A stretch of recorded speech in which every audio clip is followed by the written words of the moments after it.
Hello, this is Lauren of Wearing History, and I have a tutorial for you today of how to sew a flat-felled or faux flat-felled seam.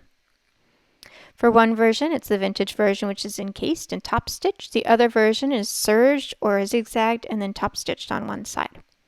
So for this, you're going to do your regular seam allowance first. Sorry, the video is so shaky, it was on a tripod. You're going to do the regular seam, which for this pattern is the 1/2 inch seam allowance. This is the Montana sewing pattern. Then you're going to trim away half of the seam allowance. This is for the traditional method. Trim away half of the seam allowance. So for this version, I am cutting away 1/4 inch because my seam allowance is 1/2 inch.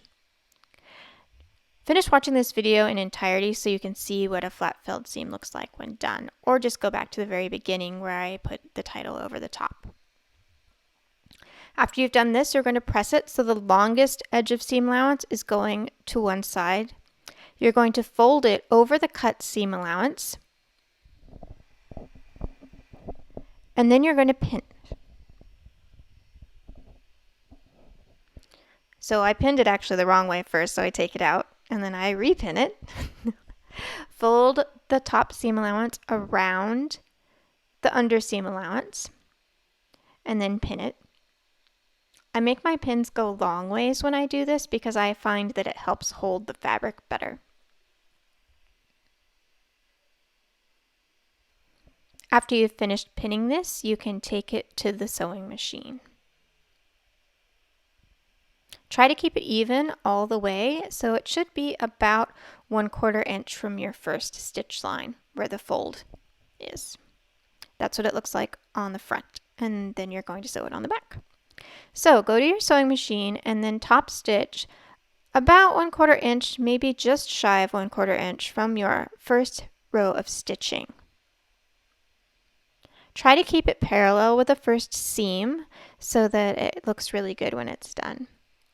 If you need to, you could probably draw a line before you stitch, but that might be difficult with your pins, so maybe just do the best you can by eyeballing it. I use my pin to tuck under any extra bits that are stray threads coming out like that. Make sure you backstitch, and that's what it looks like when it's finished.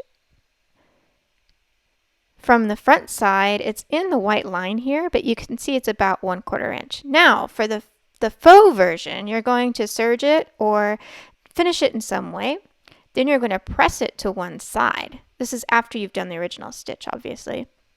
And then you're going to take it to the sewing machine and stitch it. It's about 1/4 inch from the fold. So both have the same effect. This is the traditional way with the flat-felled seam that encases the seam allowance. You'll see this on a lot of vintage workwear. And on the other side, it's like this with the top stitching and then the serging. This is like what modern jeans are made like. Both have the same type of effect from the outside.